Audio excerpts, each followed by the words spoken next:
Hello everyone out there, you're welcome to a beautiful podcast show here called TIT4TAT, and I remain Kabir Olakunle Aziz. You can call me KB as you want or whatever you feel like, or KB Lebintin. Okay, cool. In our previous podcast, right, in our previous episode, we were treating the topic, titled, power of information or power and information. And in there we had, we were able to break down the definition of what power is, what information is, right? And then also we were able to also to go down the lane to talk about, from our guest here. Don't worry, he's still going to mention his name. He's still going to introduce himself further again. We just want to, do a short recap of what we treated last time, right? So there we treated what is information and what is power, and how do the two interrelate. And then also we were also able to go into the 7 types of elitism from his podcast, right? And then also in there we delved down into a lot of things. And but well, if you missed many things there, don't worry, you haven't missed a lot, because here now we're still going to do a bit of we're still going to be touching some parts from what we discussed earlier the last time, and then we will now give you the full concluding part of on today now, right? On today's episode, or on this episode, if there's any word like that. Okay, cool. Before we go into that, let's allow the guest to introduce himself again, and then so you can acquaint yourself more with him.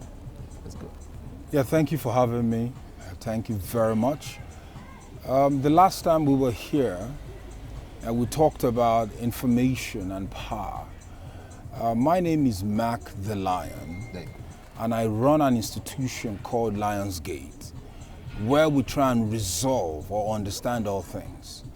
Resolving is just an artistry wherein you are able to bring to bear things that are actually there, but up until now you don't know how it looks or how it can be practically applied in your everyday life.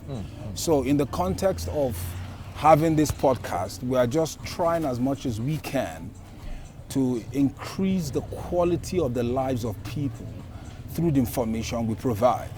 And by equipping you rightly, comprehending what we also bring, you are able to make decisions based on the quality of that information. Thank you.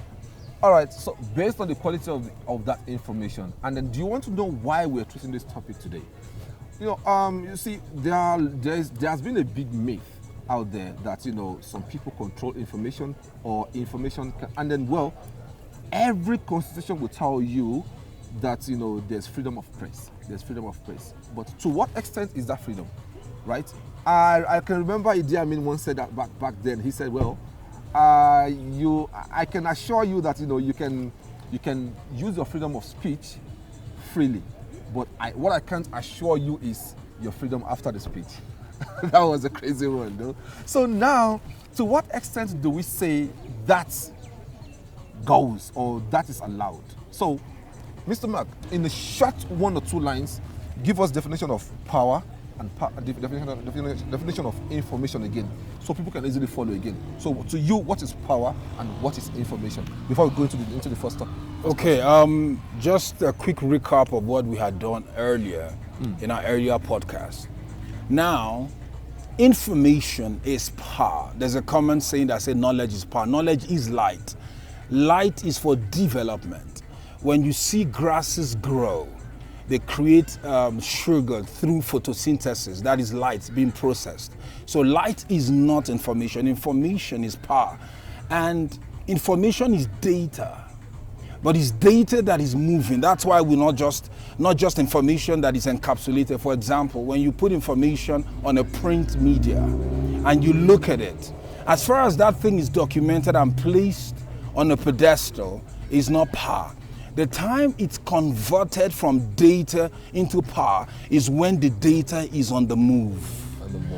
That means as you start consuming that data, at that point in time, that data is on the move. And once that data is on the move, it's generating heat. And that heat in itself will have an affectation. It will affect you.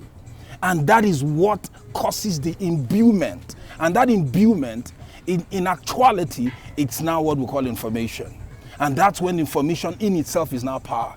For example, if you store information on a hard drive and you place it on this table, as far as that data is not moving, the hard drive will not be warm. But the very minute you plug it in and it's now energized, and now data is now being transferred. As there's transference of data from that hard drive to the computer, immediately it begins to generate heat. And you will see the warmth. That's why all the servers in the world are kept in most colder regions of the earth, temperate regions, because it generates a lot of heat.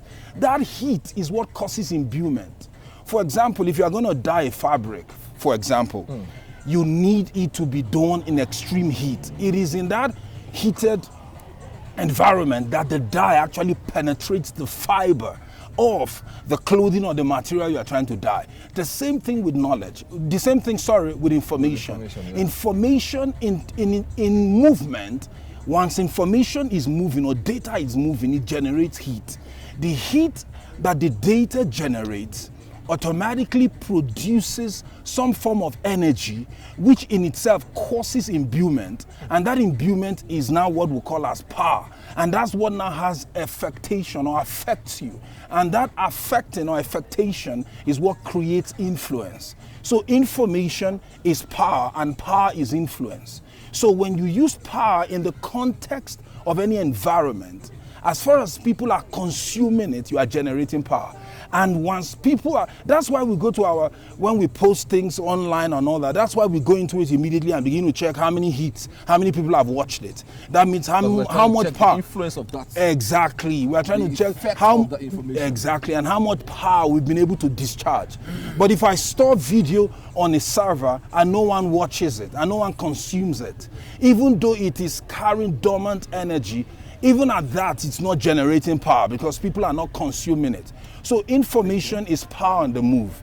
Now the media in any polity, the media in any, whether it's the press or legacy media, you will notice that that information needs to be consumed. The very minute it needs to be consumed, at that point in time, now the data in itself is regenerating, it's generating heat. And that heat is what generates imbuement. That imbuement is what causes that power to be there, which causes the affectation, which causes also the level of influence that information will generate at the end of the day. So now, now that we get that straight though, so now the next question is now this, right? How do you think, power influence the flow of information?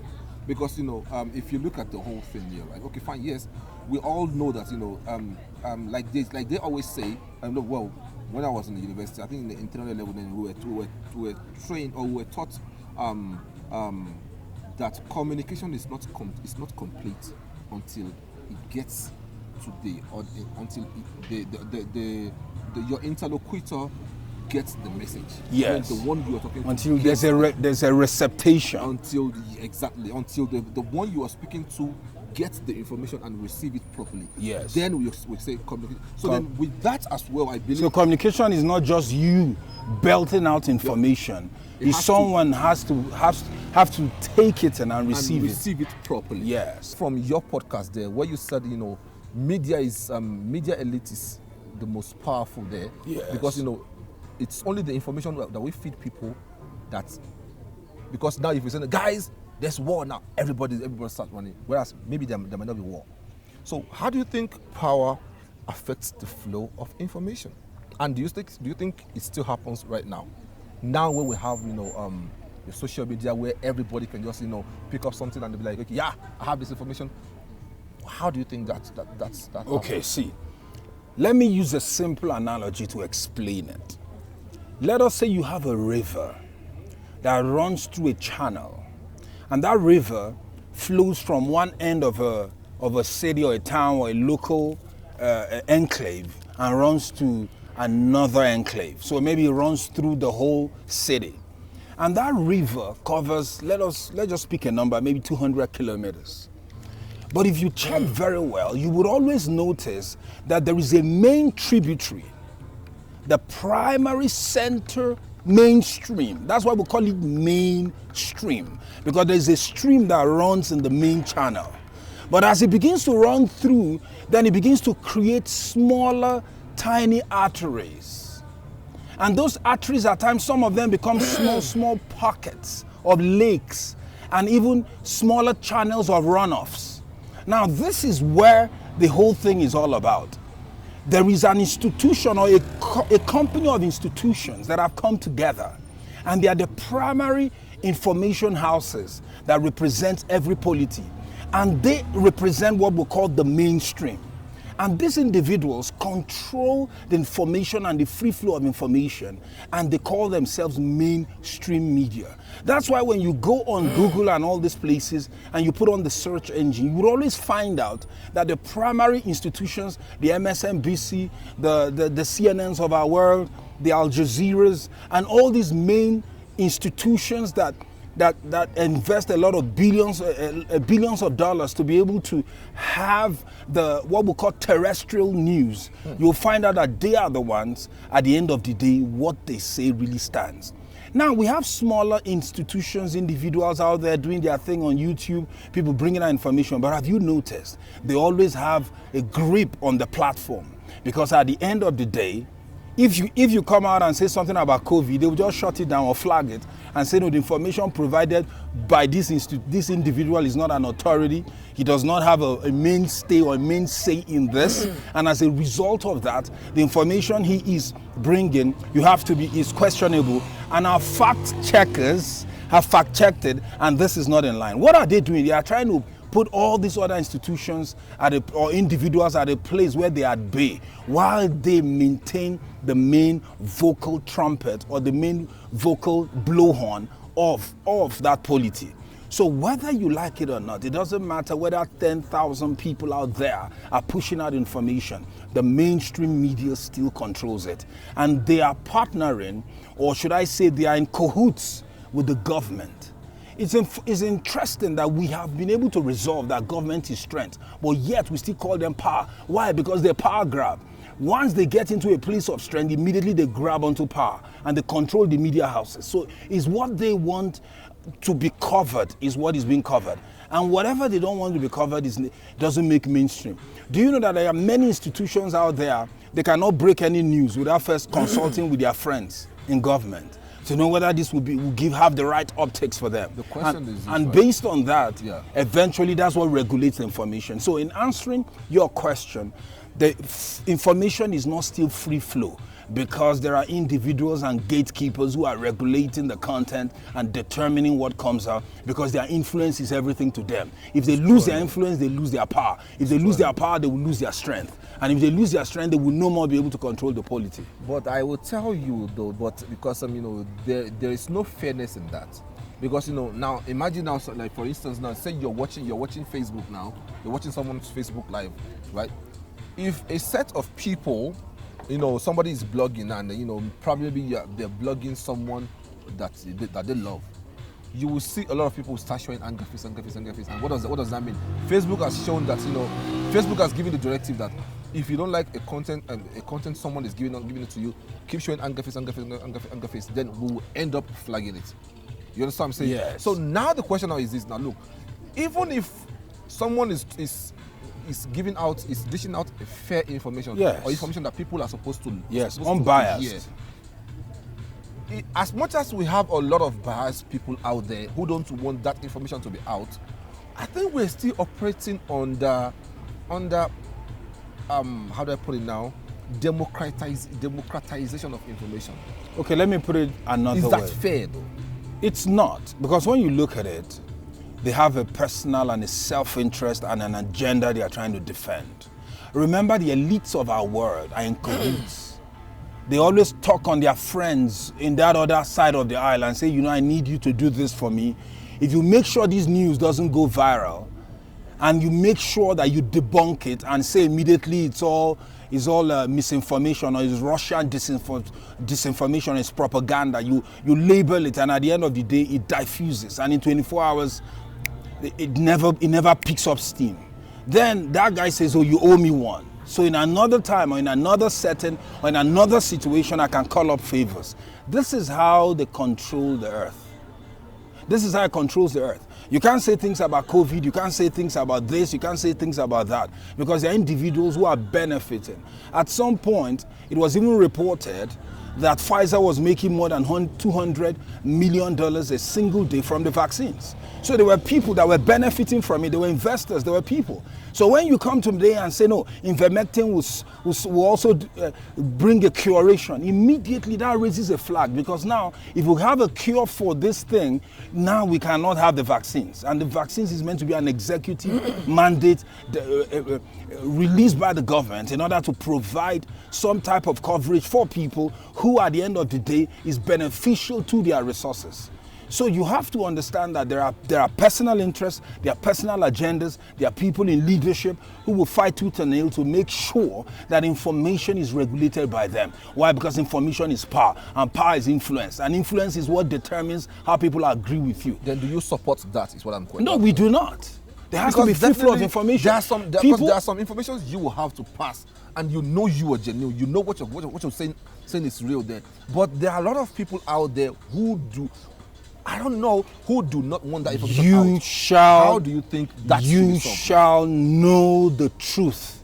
And the truth of anything you know will set you free. That word free means liberty to make your decisions. The people in power don't want you to make the decisions that is counterproductive to their agenda.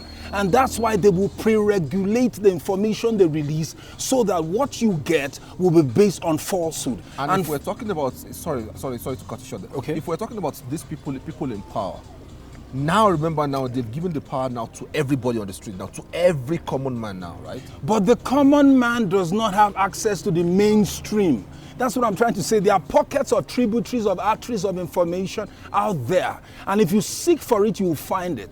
The problem is that the platforms, the Googles of our world, the Facebook of our world, all of them, they've all agreed that if we do not rubber stamp any information, we will not let it go viral or gain traction. And if it does, and it affects our overall agenda, we'll pull the plug on it. Or we'll flag it, or we will shadow ban it. So at the end of the day, they remain in the pocket. See, they know they can't control the pockets of every little stream out there, but they are not interested. They want to stay in the mainstream. And the mainstream is their main agenda. The mainstream is the main thing, because the mainstream, that's why when people are asked in debate, what did you say about that so and so scandal, they will say it has been debunked. Even CNN said it was debunked. Why? Because their friends at CNN has already done the job by saying, no, that whole thing was all fabricated. It's Russian disinformation, it's propaganda, because all they are trying to do is to mislead you. See, something you need to understand is this. Information that is laced with lies is called falsehood. Falsehood is data given to you in such a way in order to mislead you. That's the key word, that is to mislead. Mislead is when I want to lead you down with the rabbit hole, get you into a lock mindset that is contrary to what is free. That's why I say the information that is true sets people free, because you are free to make decisions. People should be able to look at the vaccine and say, should I take it or not? People should be able to look at this situation and say, should I buy cryptocurrency or not? People should be able to give me the data, let me be able to make my decisions. But the government don't want it to. The government or people in leadership don't want that, because they want a pre-regulated information so that they can regulate what the outcomes are. They want the outcomes to be favorable to their agenda. See, the human spirit is created to be free. And people should be able to make decisions based on what they want. Do you know every time you see people going down, some people are profiting from it? Do you know every time you see people losing their livelihoods, losing their career, do you know that some people are profiting from it? Do you know that every time you see people not patronizing coal or this type of fuel or fossil fuel, do you know that some people benefiting from it? Every demise out there is benefiting somebody else. Someone else is scheduling it. Someone else is orchestrating it. There is a hand behind the scene working these things out. So information really is not free. Even when you get information, CNNs of our world will tell you, oh, what we are telling you is the truth. Well, maybe we shouldn't mention that brand anymore. So the reason we don't raise eyebrow from no. They are mainstream for a reason. They are in the center stage of action. I can call MSNBC, I can call Fox, I can call News 24, I can call any nation or Al Jazeera. It doesn't mean, it's just an example. I tell you, they will, because if we dwell too much on that, we might be misleading some other people. Remember, we're talking about. No, we are not misleading. Remember, okay. We might be misleading because if we're saying the CNN or something, we see. Yeah, that's why they are called mainstream. CNN of our world. So we might end up, tagging them with some bad plagues. That okay, probably maybe they're bad. Look, informations are of many ways. The way we conceive information is quite different, varies, and it depends on our mood. You understand what I'm saying? So now the question is this. Now another question I'm going to ask is this. Before I forget, is there any relationship between power and information? Information is power. Is one and the same thing. One is housing, the other is the content. One is the soft, mushy in it. The power, listen. The information in itself is the data I gave you. The power is the energy and the fire and the flame that will ignite you as a result of the information or the data I've just shared with you. The relationship between the two. So the relation is the core, is the sweet center. The sweet center of information is the power. Every information is carrying power. The only difference now is that which type of power is in it. Is it the type of power that will deprecate me, or is the one that will mislead me, or is the one that will set me free to be able to make decisions at a place of liberty? So that's what I'm trying to tell you. They are one and the same thing, but this is how I want to put it. See, this is power, this is information. So when I give you data, what you get is the information. You don't see the power. The power is concealed. You don't even investigate the power because it's not visible to you. But what you get is data. What you get is information. So, but when you ingest that information, you start feeling some kind of way. Whatever way I make you feel as a result of that which I've transmitted to you, I have just transferred power. So we can put it like this. Information is the container, while power is the water that is in that container that is transmitted to you. So now that we know that now, because look, informations come from many ways, many places, right? And then there's this old cliche, there's this old way of deducing facts by our forefathers. Well, I don't think that is fair, but they still use it till date though. Like for instance now, right? If you, just as you and I now, myself, you and Kobe, say we are all friends, right? You were not there, and then something happened between me and Kobe. Though I know I was wrong, if I came to you first, yes, you will give your own angle. You understand what I'm saying? Yes. And then a lot of people, I would say 75% of people, end up, deducing their judgment, making their judgment from the first information, without hearing from the other side. Okay. So now the question is this now, right? How do we filter information, and then so until we know, oh, this is the right one? I'll give you an example now, right? We're still going to get to the main core of it, and then guys, the core, please like, subscribe, and share, right? Before we go to the main reason we're treating this topic today is so we get to the part to the ice. Oh, what do they put it? Icing sugar. The icing of the cake. The icing of the cake of it, because the icing of the cake of this whole topic is for us to get to the case study, and the case study we're treating today is that of George Floyd. You all remember, right? The guy that was the black guy, the black American guy that died, because a policeman knelt on him and all that. So that's where we're going. But before we get there, though, how do we deduce what information is right and what information is wrong? Because look, somebody will come to you now. You might have a favorite blogger who wow, this guy speaks to my sense of reasoning. Yes, you align with his belief system. Thank you. And the thing is this, right? And they say likes beget likes.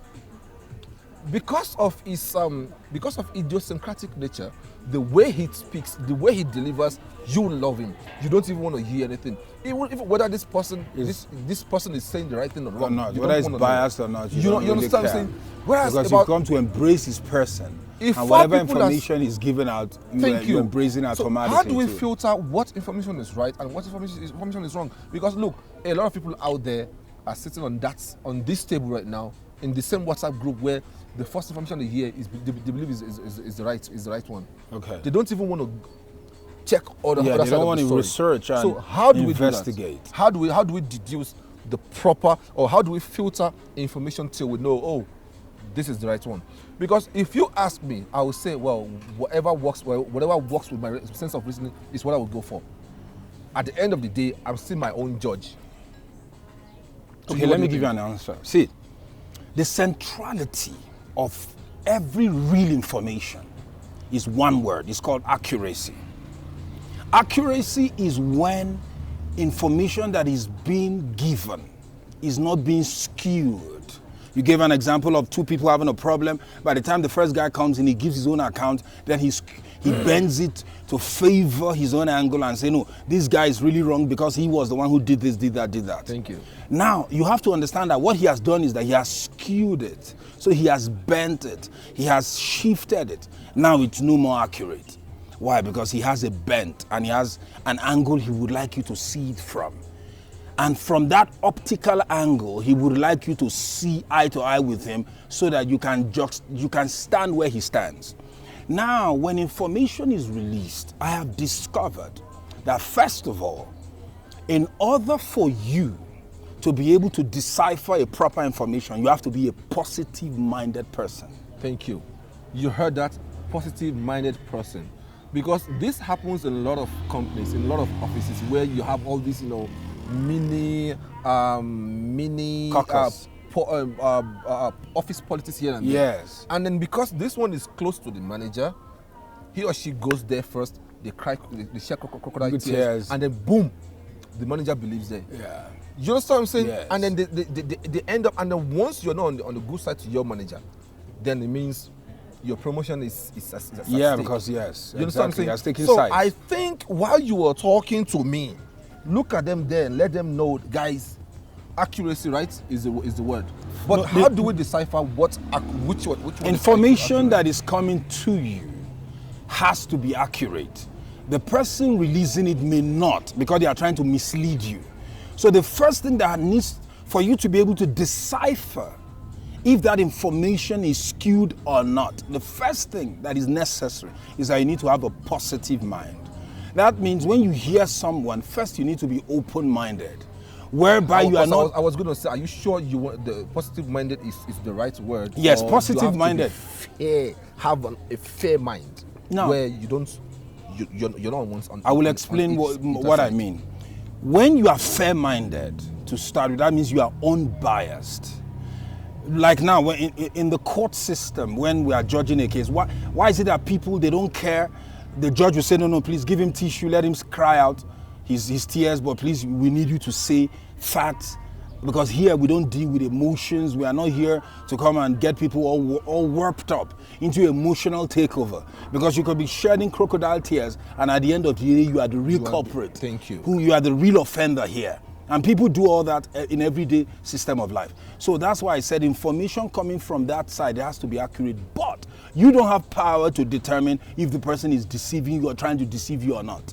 But on my own side, first of all, I need to be positive-minded. There are people that are negative. And when you are filled with negativity, every information you receive, you will always pass it through the lens of your negativity. That means everything you see, you will always see based on your own scope. And you can never be fair.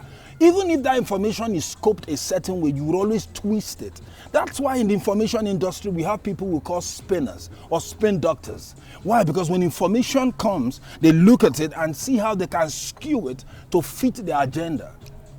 For example, there was a guy, I've forgotten which state in the US, where they were having a Christmas parade, and the guy ran his truck and mowed people down. Literally on a Christmas parade. I think I heard that. And when I heard a major network speaking, they said the guy was escaping from a gunfight.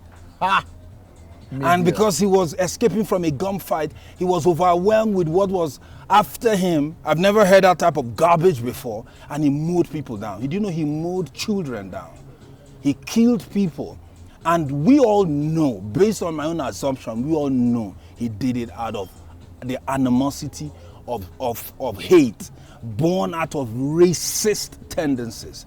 But because he doesn't fit the agenda of mainstream media, because his race was the victimhood race and the people he mowed down were the white supremacists, so they had to skew it and say the guy is escaping a gunfight.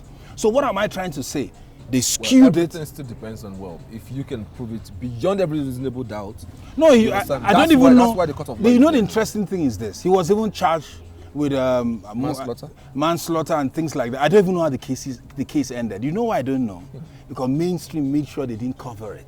Because they lost interest and the first. I mean, once you heard the part that negates your own interests.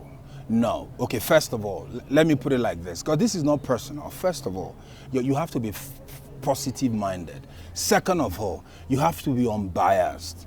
Third of all, you have to be fair in all your dealings. Fourth, you have to be someone that is willing to accept the truth, even if it's uncomfortable for you.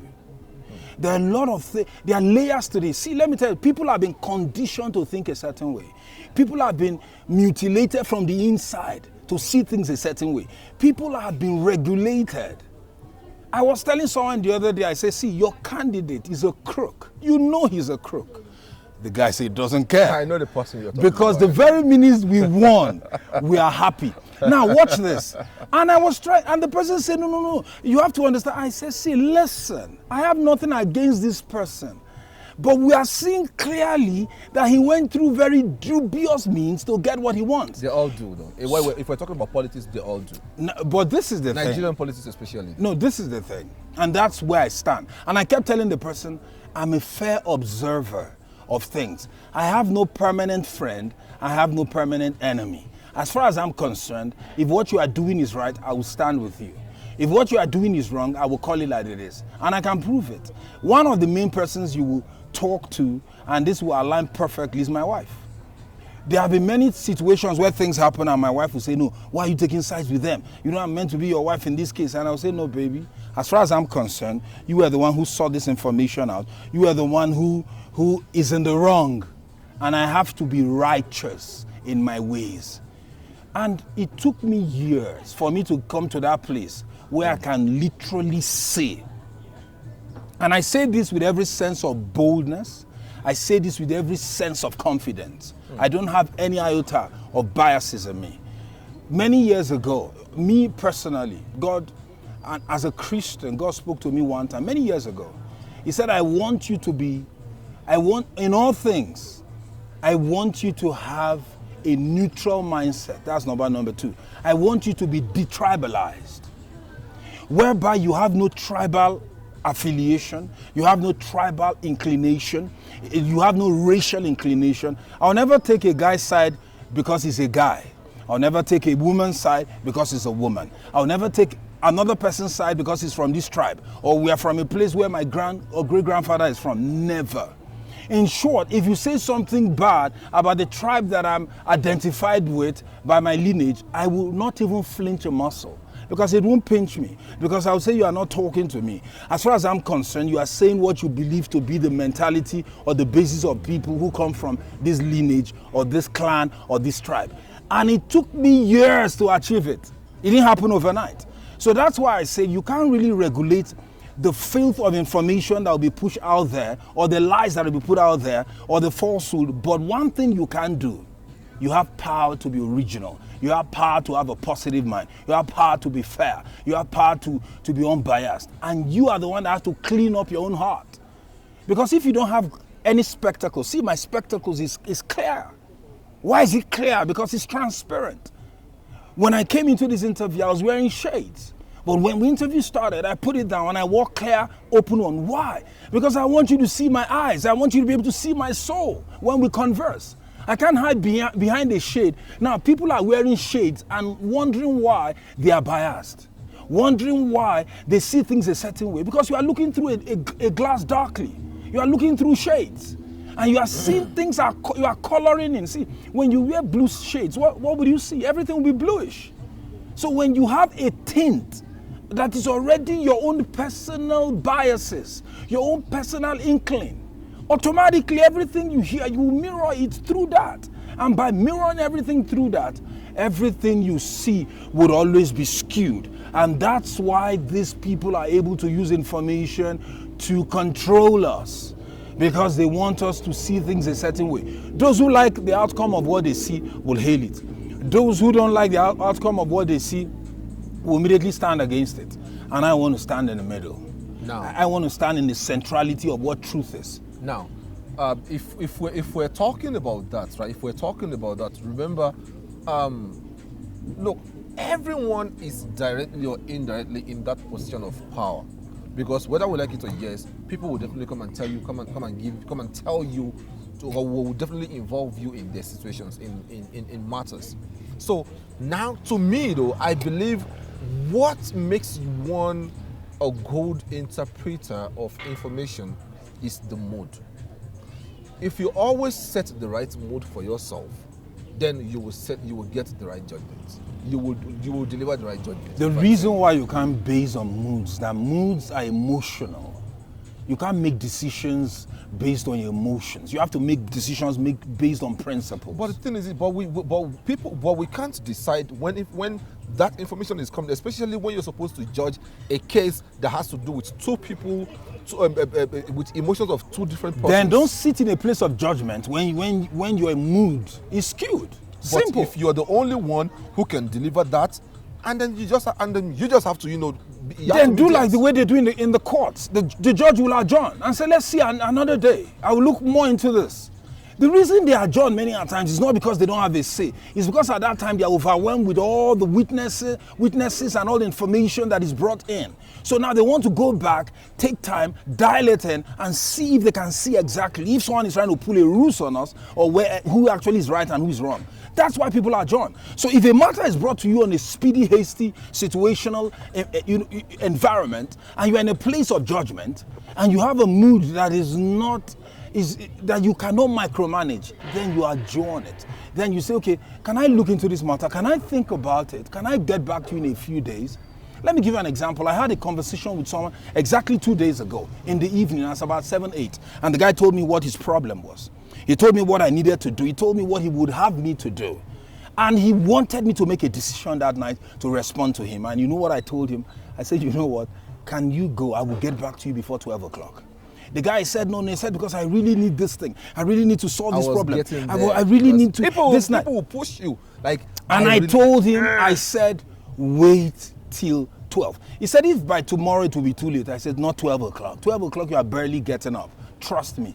And sure enough, by 7 in the morning, I had my decision. By 8, I was calling him. By 10, 11, we were having a conversation. And guess what? The outcome favored him 100 times better than what he wanted from me the night before. Because now I saw where he was. I looked away from the business side of it. And I said, what can I do for this brother? He's in a situation. Because before, remember, or should I say before, the decision he wanted me to make was based on a transaction. So he wanted me to consummate the transaction, pay for that transaction, then he will use the money and solve the problem. But guess what I came up with? I said, no, since this guy is in a tough place, why do I have to do business to help him? Why not let me just give him the money? So I did exactly that. And when I gave him the money, I said, no strings attached, nothing. Just take it and solve your problem. And he was blown away. But why? Because he allowed me to resolve it. He allowed me to sit, because I thought through it.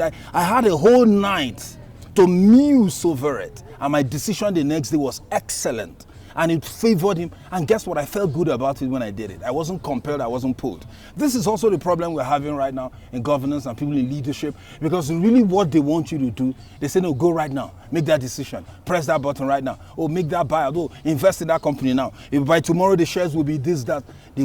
There's always this reverberation of instant, immediate action that needs to be taken. So if you find yourself in a place where you can't make a decision, remember power is influence. People are constantly influencing you to make a decision.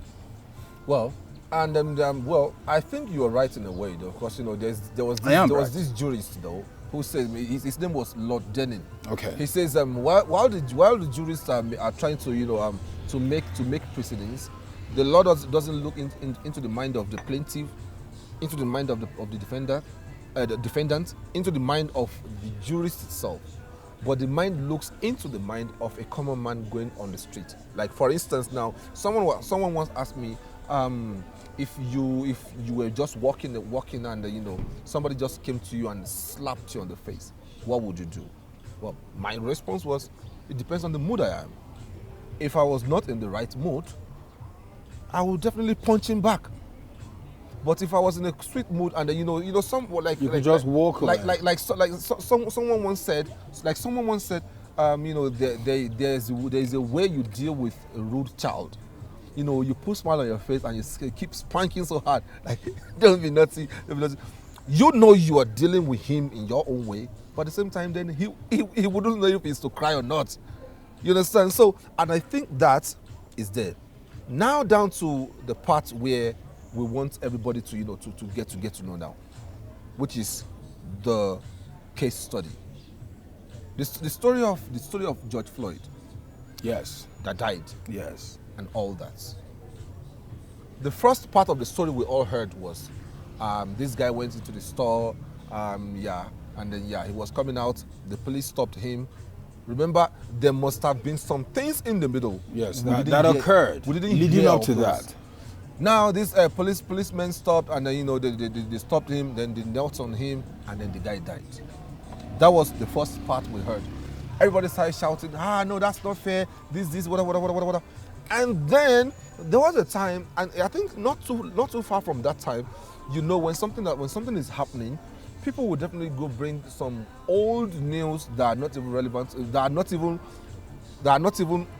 didn't happen at that time, but because it goes in line with the essence of reasoning, they were like, okay, fine.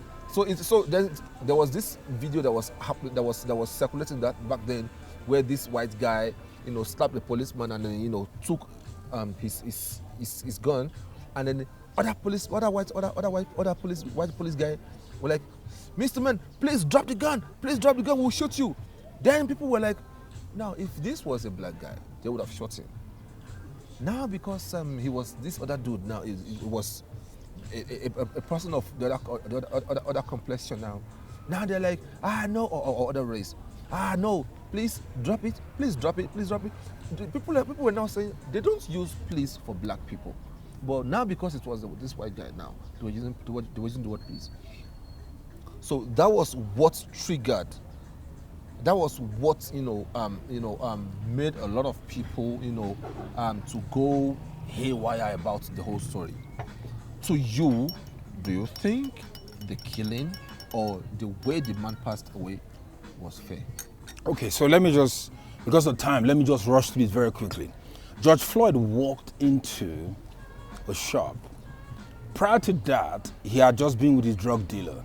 So he had spent some time. That we didn't know. Yes. Because all those happened after the forensic report came out. So when he came in there, he wanted to buy something. He paid with $20. The shopkeeper looked at it and said, no, this money doesn't appear to be original. So he said, do you have another one? The guy said no. So at the end of the day, according to the law, when someone tenders $20 to you, any kind of fake currency, you are meant to call the cops. So the guy called the cops and said, oh, there's money here that is being paid to me, and it's not real money. So at the end of the day, the cops came in, and now, unfortunately, because he was high on drugs, he was very erratic. Not because when I saw his demeanor, he wasn't really trying to resist arrest per se, but he was erratic because he was high. And because he was high, the police saw him as someone who could be a danger to himself and even to the polity at that time. And based on the training of the police, they had to put him in a hold. Now, of course, the argument is out there that it was for too long. It lasted for maybe 8 minutes or so, or whatever, that it could have been shorter. Remember, this fellow is about 6'2", 6'3". So he's a big guy, very strong physically. You understand? The police was just of average height. He was also huge, too. No, he wasn't. Did you see the picture? Yes, the policeman was just about an average built guy. But then at the end of the day, he put him on that hold, knelt on him from the back, and now pinned him down. Now, at that point in time, the cop did not know that the man had fentanyl in his system. He was high on drugs. He had a drug so powerful to kill 15 people, all in his system. He had a cocktail of drugs in his system. On top of that, he had COVID. So with all that put together, there was literally an assault on his lungs from all this happening. Now, when the cop now put him on that hold and pressed him, remember that training was regular training that was given to police officers in many counties all over America in order for you to be able to disable an offender and be able to arrest them and put the cuffs on them. So that's the process. It's a popular hold. And they've done it since. They've still done it till today. It's still being practiced in many countries all over America. Did you see that video though? Did you see that video where the guy who was recording was like, it's about 7 to 8 minutes now. That's what I'm saying. Why are you still on him? So you should be up by now. Yeah, because the guy was high on drugs. So he was still talking and talking and talking. Did you see the policeman's face though? Let me explain something. He got to a point he was now beginning to get agitated, like, who are you to tell me what to do? Now let me explain something. He was looking at him like this. I saw the face. Let me explain something to you. First of all, you saw what they wanted you to see. Whether you like it or not, you're already colored coming in. Because the people, okay, let me put it like this. Wait, listen. Let me put it like this. I'm not here to make a case. There's a clash of ego. No, it's not even about ego. I'm not here to make a case for the police department or the cop. I'm not here to make a case for them. I can't breathe. Just listen. I want to explain something to you. There are about 3 or 4 parties here. First of all, there is a group called the Black Lives Matter. That's one group. Number 2, there are the cops. That was not as the police used to the be police department. That's number 2. What's it called? Number 3, we have the citizens, or should I say narrative that has to do with the black men or the black people or whatever there's there. Then there is now the mainstream media, which are also there. So there are about 4 or 5 players. Now, when that video was caught, immediately they captured that video. A lot of things went into motion immediately.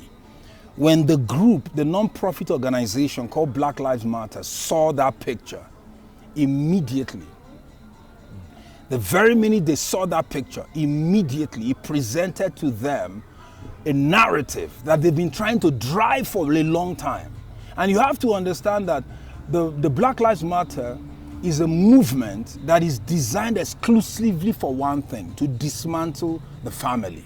And the blood of the black family are you talking about? The family unit. The family. Oh yes. To dismantle the family. Yes, the family structure. They're a bunch of anarchists. Let me tell you what I mean. These women were raised by women. They were never raised by fathers. As a result of that, there is an innate hatred that they have for males. That's why they are all lesbians. No, don't make a case. You're mixing two stories now. You don't understand what is going on. Me Too, and there's a story of Black Lives Matter. No, we're not talking about this is not Me Too now. I'm not talking about Me Too. Black Lives Matter. I'm talking about, especially this case we're talking about here. No, you know there are 2 different things. Me Too is about heterosexual sex, so I'm not talking about that. It has nothing to do with this. Listen very carefully. I'm with you. I want to cut I told you there are 4 players in this game. The first game is Black Lives Matter. Black Lives Matter was started by 3 lesbians who were not raised by their fathers. And as a result of that, they had an innate hatred for men. Now, they wrote in their modus, in their motto, that what we are here as an organization is to organize the family in such a way it will be led by women only. Even if we have daughters and sons, only women will lead them.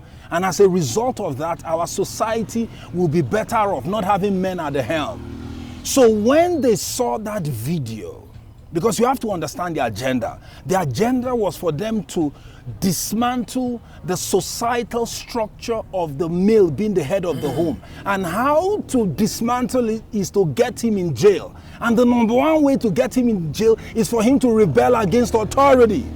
And the rebellion against authority puts him in a place where he's either shot by the one he's rebellious against, or he's taken to prison as a result of the fact he's not compliant. So Black Lives Matter had an agenda.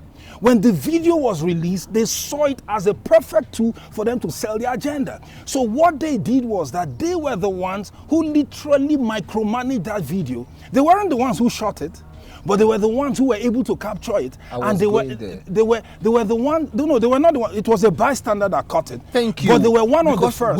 Because look, it's, you know, they attached the narrative to it. Look, they were the ones who sold it. Let me tell you something. That same week. Do you know the same video? Wait, KB. Listen. That same week, that same month, there were other perps who were also knelt upon.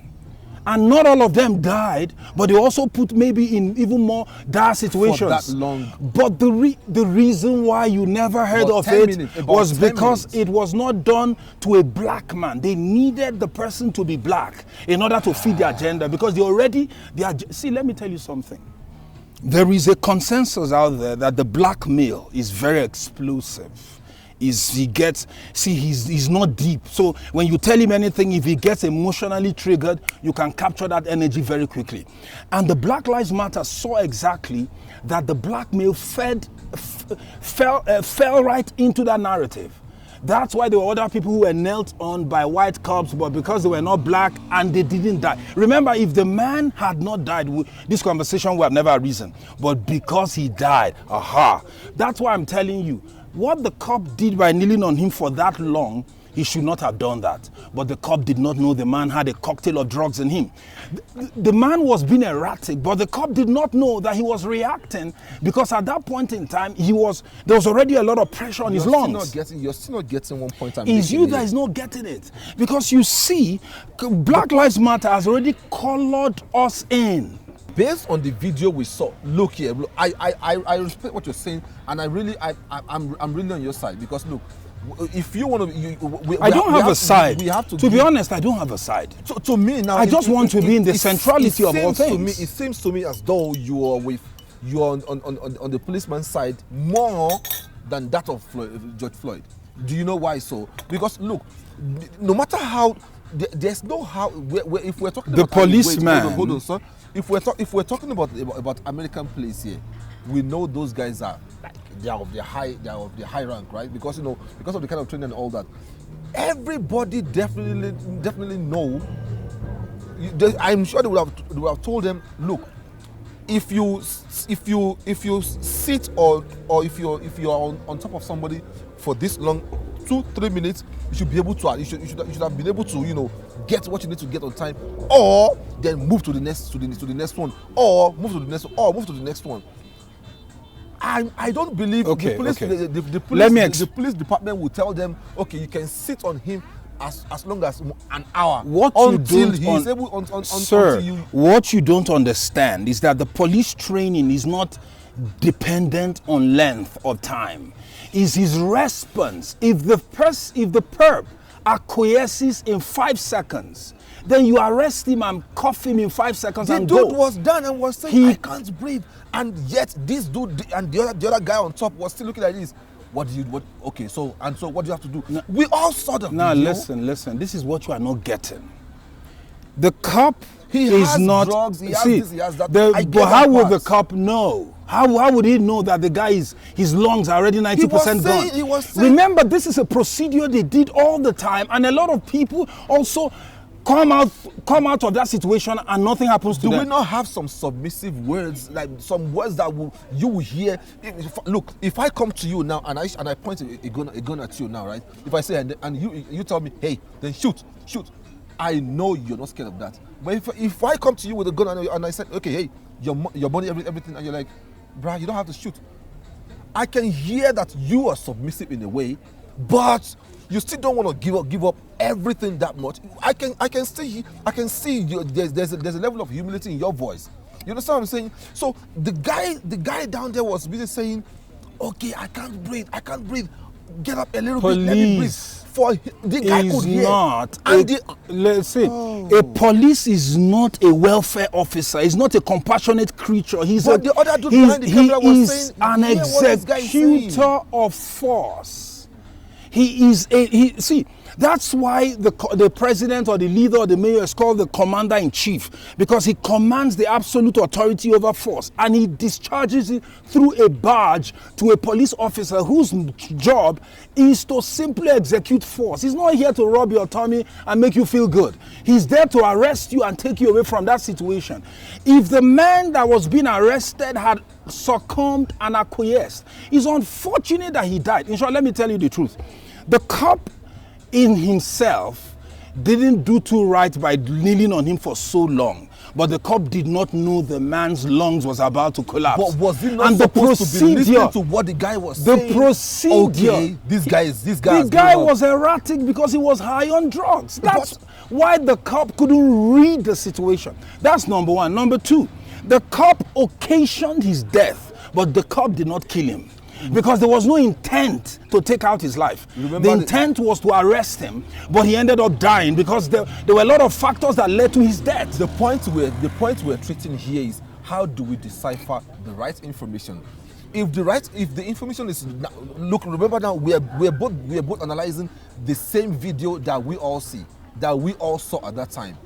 This guy, however how erratic he was, however how incoherence he was at that time, the fact that this guy was on the ground and he was saying, okay, I can't breathe, shouldn't the guy, because look, you saw a different thing, I saw a different thing there. Yeah, because I'm not buying Black Lives Matter's garbage. They traffic in the blood of black men.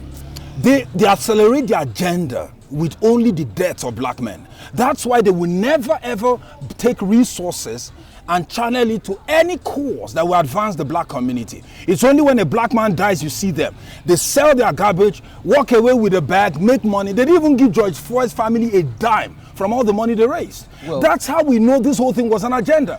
And now we've proved it even by today. They bought mansions and they were cooling off in Beverly Hills and places like that. Do you know what? Do you know that some of them own homes in the Bahamas from the money they made from the Black Lives Matter garbage, and yet the George Floyd family got nothing? No one even showed up to pick up his car and his belongings from the house where he lived. I'm just trying to explain to you, there was an agenda, and that image fitted exactly what they were trying to sell. Do you know, and they got all of us because we bought it, because our mindsets were already dialed into the things they said. But let me also explain something. You're falling into the trap that you also say. I'm not. You are negating yourself. Okay, let me ask you a question. What is my end game? What do I get from it? No. What do I get from it? I've been able to tell you what they get, but if I defend the police department, for example, let me tell you something. There's already a problem we're having right now. Our young men are being raised in homes without fathers. We don't have fear of authority. We are not told, when a cop approaches us, we will rather run away or fight them or try rather than acquiesce. And these things are being pushed by the mainstream media with the likes of the George Floyd, the Black Lives Matter and all of them. Because by doing so, they are really killing black men. They are getting us in exactly where they want us. They are getting us behind prison. And I'm trying to tell you, our biggest problem is not even just the crime. It's the fact that when we were finally caught doing the crime, we still want to fight our way through. Guys. Now, George Floyd is not a. See, when I watched the video, I felt very sorry for him. I'll tell you the truth. I almost wept because I felt, not because of those jokers. I knew those ones hijacked the narrative, but I felt bad for him because he wasn't a criminal. He wasn't trying to rob the place. He was trying to buy something. He had no money, and unfortunately, the only currency he had was fake. And he put himself in an awkward place, and he was in that situation. And I felt bad for him. We're still on the same page now. But at the same time, but immediately you know the agenda of the Black Lives Matter group. Yes. Then you switch in a way. Remember earlier, no, I didn't switch. When I watched the video, I said he knelt too long on him. Sorry. Remember when we were talking earlier, right? We said, how do we decipher the truth? And then when you are in the situation of of mediating between two employees or two lower employees to your post in an office, how do you keep a level head? You understand what I'm saying? So then the way to keep a level head is to what? Is to make sure that yes, you are not biased. Yes. Yes, you are right when you said earlier, when you saw the video, you felt bad and all that. Yeah. But because you know the motion, if those Black Lives Matters group are not taking over the real story, probably maybe you will also be on the side of people who were saying George Floyd was killed in some unfair ways. How am I saying this? Because look, as a policeman, the man was there, and then there was this guy behind the camera, holding the camera, saying, but release him. And the person talking, I believe, was a white person, because that voice sounded. The voice sounded so. You understand? Sounded like so. So now, so the police was agitated already. That why is this guy mediating into this? And that I've seen in many cases though. Police don't like other people to mediate in their affairs. They believe they are right and all that. Yes, it's okay. That's the training they've been given. But the guy who knelt on him should have known at a point that okay, fine, this guy was making some submissive utterances now, some submissive statements now that okay, fine, okay, now at last you won, now let's go. Handcuff me, let's go. But this dude, because of what this other guy, or this other person behind the camera was saying, he was like, okay, fine, I'm not getting up. Do your worst. I'm not getting up. So that's the part I was trying and to. And it's interesting for you to also note that he didn't die there. He died in the hospital. But meaning that even at that time he wasn't dead. He didn't kill him. He occasioned his death. He accelerated what was already cooking and working in him. He was human anyway. The guy was human at the end of the day. I mean, the police guy was human anyway. Because, he was agitated, he was angry. Police is force. They have to use force. He didn't even use deadly force. He used force to disable him, to arrest him. Unfortunately, he didn't know the guy was high on cocktail. And eventually, he died as a result of all the properties of everything. Even when the case was eventually handled in court, the Black Lives Matter and the Red were bullying the jurors and say, if you dare to acquit this guy. And they literally went against normal police procedure and went ahead and found the guy guilty. Now, I don't have a problem with that because that's not my take. There's another group we are forgetting here. Black Lives Matter is just one group. The camera that captured the event was one thing. But do you know we still have the mainstream media who ramped it up? They were the ones who took it and really ran with it. What Black Lives Matter said would have been worth nothing, but what happened? Mainstream media aligned themselves with Black Lives Matter. Why? Because the mainstream media already had a narrative that the black man was being hunted down by a bunch of race-hating white white racist supremacists. And it was that mindset that made them see the video and say this works for us, and they ran with it and they fed into it and they kept it alive for a month, for 2 months, and guess what? Billions of dollars went because of that. Cities were burnt down because of that. Also, it was perfect because the president in power was one man by the name of Donald Trump, who the media also hated. So by also pushing that agenda, they could capture the energy of the black man and get him to go and burn the streets. And everyone would say, Mr. Trump, there were a lot of lootings around. Yeah, and everyone, and they would be able to say, Mr. Trump, you were in power, and it was under your watch that so and so cities were all burnt down and brought to ashes because he was under your watch. Remember, they had also been selling us an agenda that the president also was a white supremacist, and he also had that same mental behavior. So they tried to juxtapose it. That's why there are many players here. Let me give you another example. There's a group called the Open Society. The Open Society group are a bunch of people who are headed by a man by the name of George Soros. He also is also someone that hates the system because he wants to dismantle America and bring America down on his knees. And now they found gold. The sudden anger and explosion of the black man works perfectly for him because he won't think it, he won't process it. Other groups will go home and think about it and have a consensus, think about it, ask questions. Is this in our best interest to burn our own city down? But no, not the black man. He will immediately explode. And before you know it, he's lighting up the whole place. And George Soros Open Society people were paying $50 an hour for people to go out and protest. So they were moving them from city to city, burning places down, simply because of the George Floyd agenda. got- So it it- gave it- an acceleration. So there were There about were 3 some or political- 4 there was some groups. political interest in that as well. Yes, So it was and- an and- agenda that was trumped up by almost 3 or 4 groups. The government, the opposing political power loved it because it was giving the present president Some a bad bad name. image. They loved that one. Then there was already a narrative out there that cops are not taking care of the community very well, and cops are first responders. When people are shot, when people are hit, many a time cops pick people up, put them in their vehicle and rush them to the hospital even before the ambulance comes. But all that was put aside because there is an agenda by the Open Society Fund people that cops are bad, they are evil, and by so doing they push the agenda. Then there's another group that the anarchists who don't want the males to be at the top, to run the agenda, to be in charge of the nation, in charge of the city and all that. And remember, the crime in our nation today is because there are absentee fathers in the homes.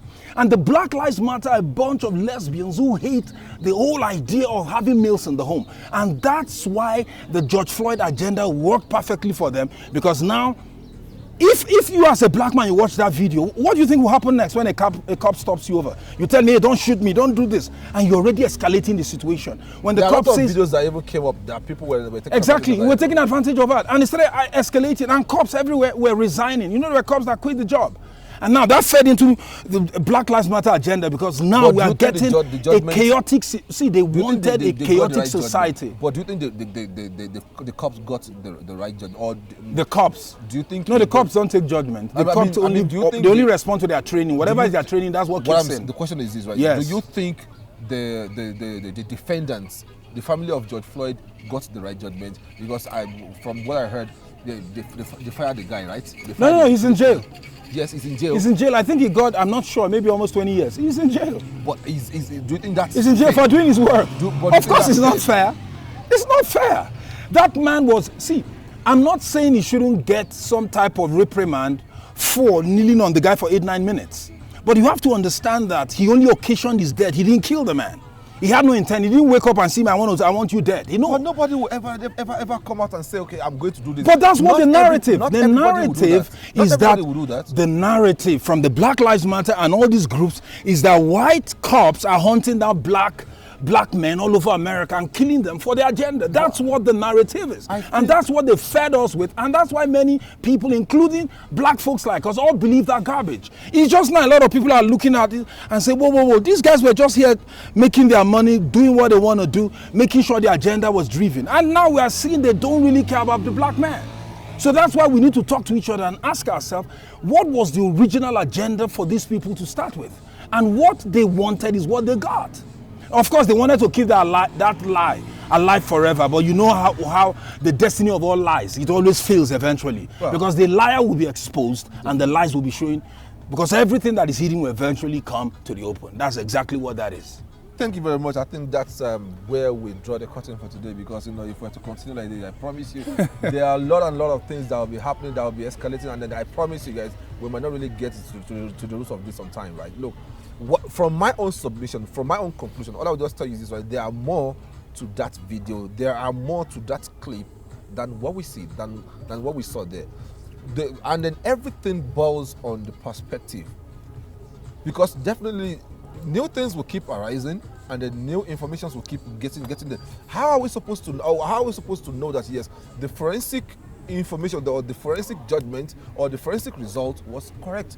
Whether it was correct or not, the guy... You think the it guy was dead doctored? anyway. It can't be doctored. I don't think so. It's too, correct. But not everyone will tell you. He had COVID. Will tell you It was on fentanyl. everything. Fentanyl is presently the most dangerous, the most deadly, the number one drug that is causing overdose in America today. It kills more than 150,000 people every year. They die in America, die from overdose of fentanyl, and that's what actually did him in. Unfortunately, the cop, fed into it by kneeling on him and then contributed to his demise, which no one can take away from that. Well, anyway, you've heard it all.